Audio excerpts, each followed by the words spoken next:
Alright, welcome back to WMMA Now with your host Chuck Stevenson, coming at you with a bunch of fight announcements. I love Wednesdays because Wednesdays, without a doubt in my mind, more fight announcements get released on Wednesday than any other day. That's usually why anytime I record the WMMA Scene report, it's on Wednesday night or Thursday because that's right after all the fight announcements come out. So let's get down to it. I've got 5 for you here.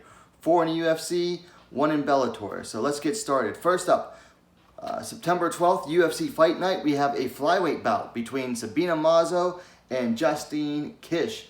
Mazo coming in 8-1, Kish coming in 7-2. Now Mazo is riding a 2-fight run.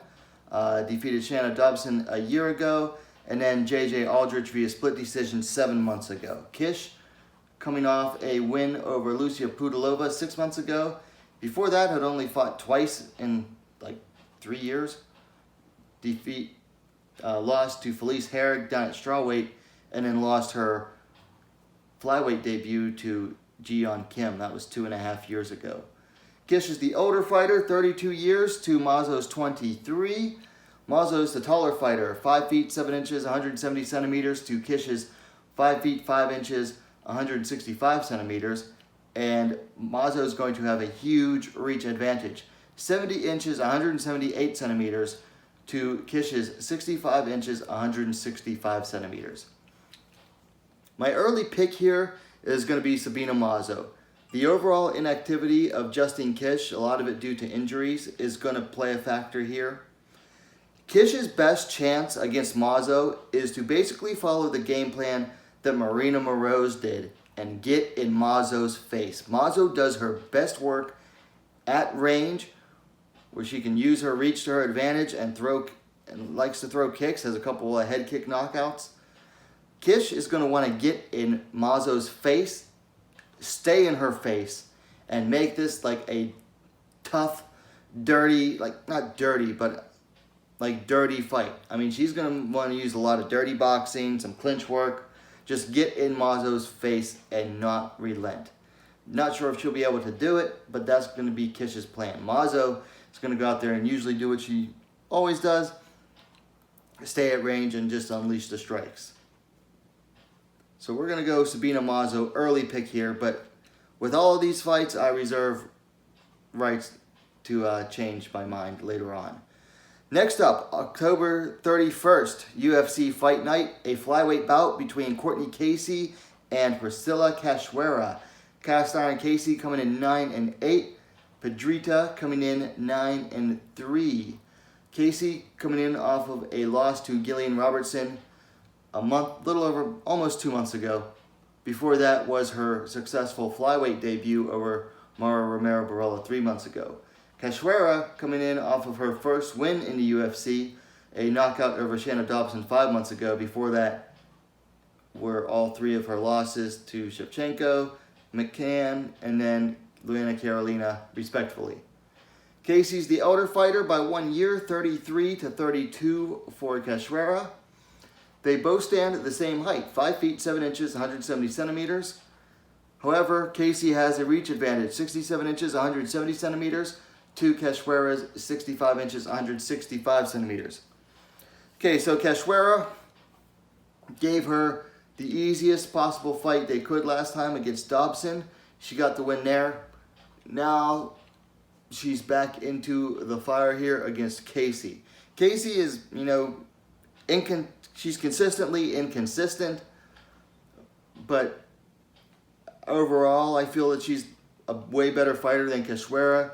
She's definitely faster than Cachoeira, even though Casey's not fast by any means. She's definitely the faster fighter. I feel she's better overall in every area of the game than Cachoeira is. However, Cachoeira definitely has the knockout power that we haven't seen from Casey. Interesting that they are the same height. Usually Casey is the taller fighter. She's taller than, the majority of her opponents. So very interesting there that they are the same height. Casey facing someone her own size. Early pick here, we're going to go with Cortney Casey. Continuing along Next up, on September 12th at UFC Fight Night, a strawweight bout between Livia Renata Souza and Kanako Murata, two former Invicta FC strawweight champions. Souza coming in off of a win just a few days ago in UFC 252, picked up a unanimous decision win over Ashlee. Before that, dropped a decision to Brianna Van Buren a year and a month ago. Murata making her UFC debut. Last fight was a split decision win over Emily Ducote 9 months ago in Invicta for the vacant title. Before that, she had a win in Invicta over Liana Perosin a year and 2 months ago. Souza's the elder fighter by 2 years, 29 to Murata's 27. Souza's the taller fighter, 5 feet 3 inches, 160 centimeters to Murata's 5 feet 1 inches, 156 centimeters. Souza also has 1 inch of reach on Murata, 63 inches, 160 centimeters for Souza, 62 inches, 157 centimeters for Murata. Unusually, for Souza, she is the taller fighter here. Usually she's one of the shorter fighters.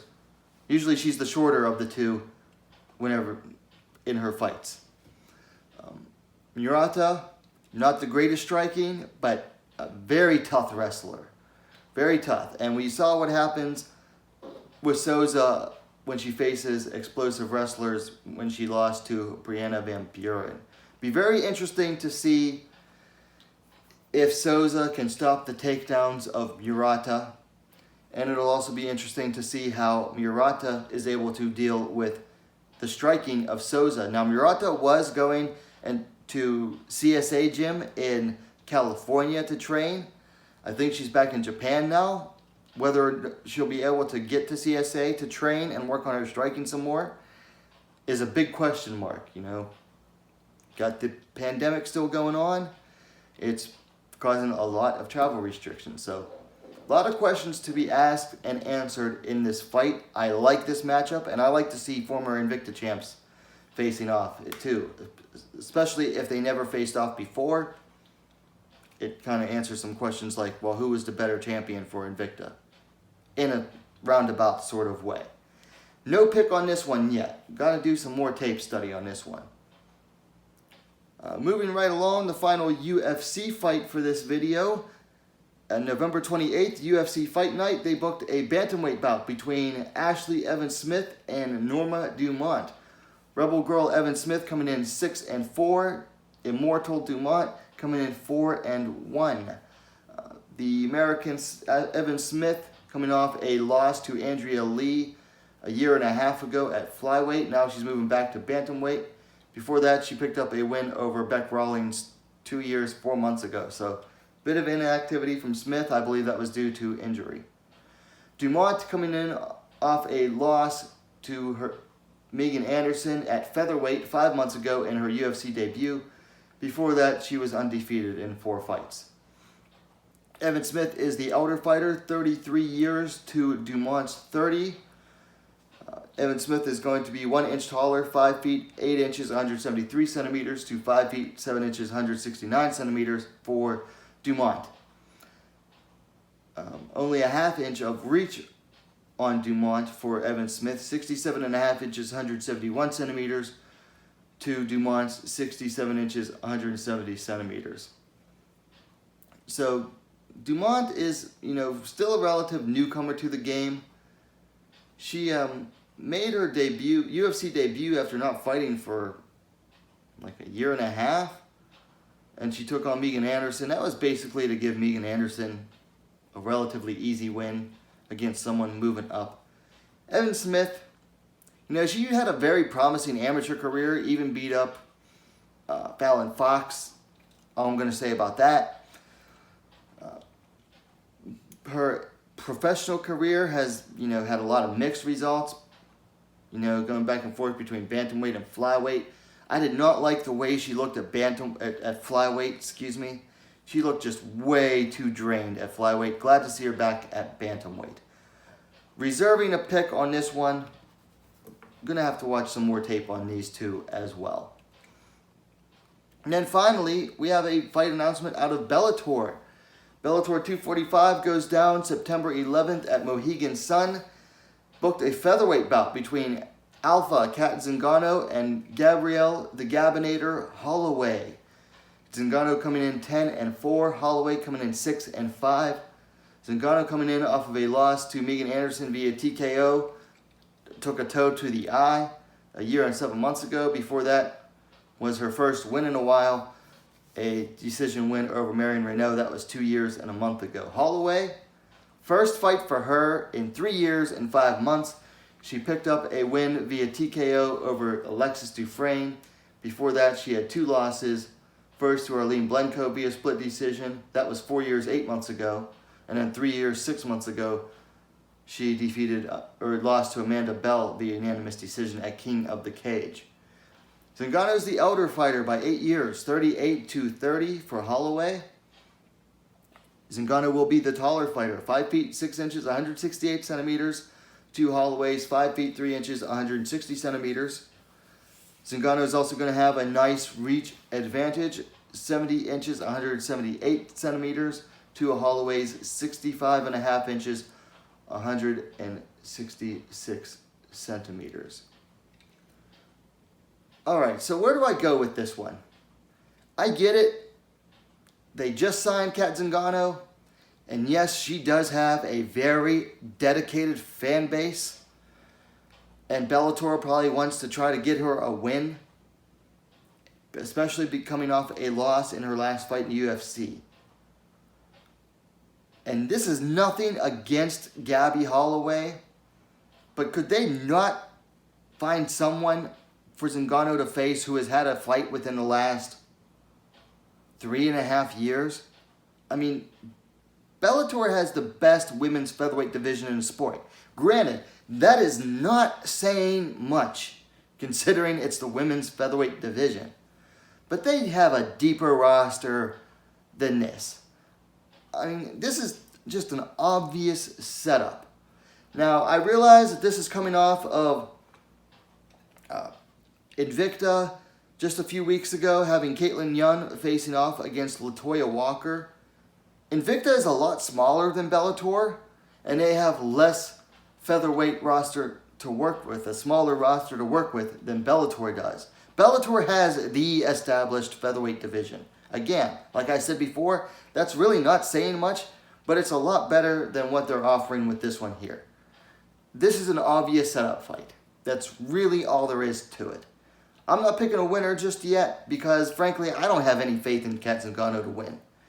She's a long way off from Homer Simpsoning her way to wins over Amanda Nunes and Miesha Tate. Of course, Gabby Holloway, 3.5 years off. So, no pick on this one.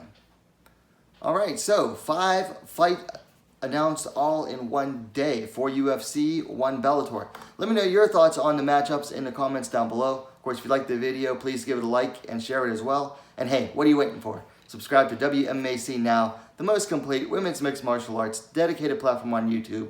Thanks for watching. We'll see you next time.